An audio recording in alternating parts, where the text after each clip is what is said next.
La question qu'on pose le plus, c'est est-ce que j'ai été obligée de le porter? Et puis, pas du tout. Même que ça peut pas être quelque chose d'obligatoire, c'est vraiment un choix que la personne doit faire. Alors même dans la religion, ils demandent que ça soit un choix. C'est comme l'image qui est mal vue, disons, qu'on croit toujours qu'on est obligé de le porter, mais c'est vraiment pas ça.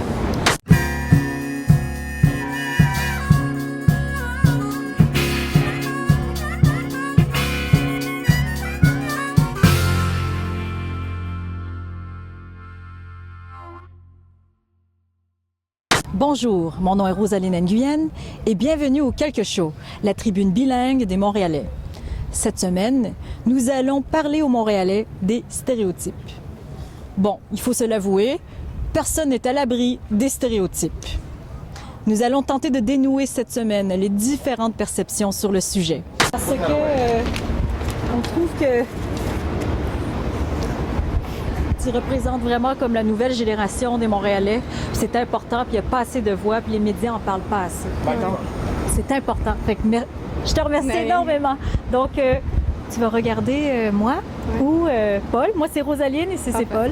Enchantée. Puis, Enchantée. C'est toujours quand on les connaît pas et qu'on ne connaît pas leur façon de fonctionner, on peut être choqué. Quelles sont les origines de tes parents et toi? Ils sont libanais. Libanais? Oui. Puis, je vais rentrer directement dans le sujet, quoi. Avec le temps, quand on sait plus comment ils fonctionnent, ils n'ont pas le droit de nous parler, de nous regarder, d'entrer en contact avec nous. Le voile était un grand sujet pour les Montréalais il y a cette année. Vous la portez fièrement. Bien sûr, oui, c'est un choix que je fais puis que je respecte puis que j'ai jamais regretté d'avoir pris. Non. Oui, ils peuvent pas se mêler comme groupe avec nous. Sauf que moi, j'en ai rencontré qui m'ont parlé. Oui. Mais c'est des gens qui sont souvent isolés de leur communauté. Parce que si quelqu'un d'autre les voit puis rapporte ça, ils vont être mal vus. C'est important d'être, dans le fond, très vrai avec soi-même. Oui. Comment vous expliquez à vos amis? Comment vous vous expliquez avec vos amis? C'est un choix que j'ai fait. J'ai pas eu une pression pour le faire. Je comprends l'objectif, pourquoi je l'ai mis, c'est quoi le but et tout ça.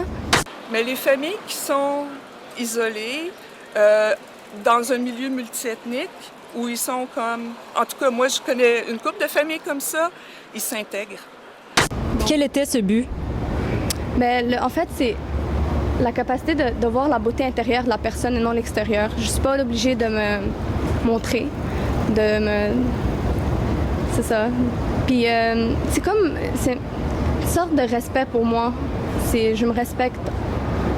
C'est ça, c'est mes valeurs, c'est quelque chose qui m'appartient, là. Moi, j'aime bien passer à côté des synagogues le matin parce qu'ils chantent. Et je trouve ça beau. Et puis, j'aimerais plus les connaître. C'est des gens qui me fascinent.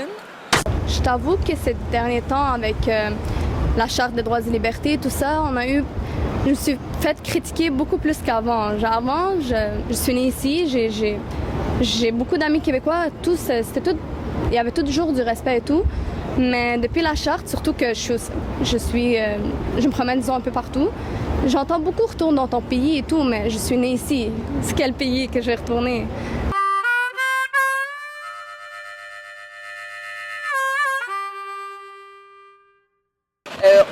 On a beaucoup de droits là. Parmi les pays arabes, on est vraiment privilégiés sur ce point-là.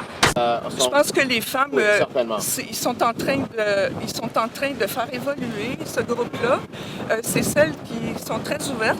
Quels sont les stéréotypes comme... Que le père oblige la fille, que ça souvent je l'entends, ou bien... Ouais, c'est pas mal ça, là. Je sais pas, à part ça. T'as pas chaud avec ça ou des affaires comme ça, ouais. On a le même droit que l'homme, on vote, on est libre, on sort la nuit toute seule. J'étais du Tunisie ici toute seule, chérie. Le traitement des femmes, oui, bien sûr, on croit que la femme est soumise, mais pas du tout. C'est vraiment le contraire. on a toute notre liberté. Moi, je travaille, puis je me promène, puis je voyage chaque été, puis je viens de revenir des vacances, puis non, au contraire, je suis très libre. On a vraiment notre premier président, je dis bien, Habib Bourguiba, celui qui nous a apporté l'indépendance. C'est lui qui, vraiment, je remercie bien cet homme. Il était vraiment l'homme fort de la Tunisie et c'est l'homme de toute l'histoire de la Tunisie. En tout cas, c'est leur culture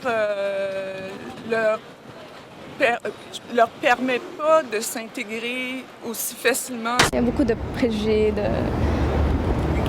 Est-ce que ça vous blesse? Ça me blesse, c'est sûr. Personne voudrait être discriminé, mis à part. Personne voudrait... c'est sûr, mais j'ai confiance en moi. Puis je suis contente de ce que je suis, de ce que je fais et tout. J'étudie. Alors, je suis bien, je suis à l'aise. Alors, je vois pas pourquoi les autres vont m'affecter. Si moi, je suis bien à l'intérieur, je respecte les lois, je vois pas... C'est ça. Le monde, c'est pas basé juste pour les femmes, les hommes. Il y a vraiment partagé entre hommes et femmes. Et je suis vraiment très privilégiée, je suis très contente de ma situation en Tunisie. J'étais en Tunisie, j'étais enseignante, j'avais une voiture, je sors quand je veux, je rentre quand je veux. J'étais vraiment élevée par une famille très libérale de mentalité et j'ai jamais eu de problème. C'est pas parce que je suis ici pour être libre.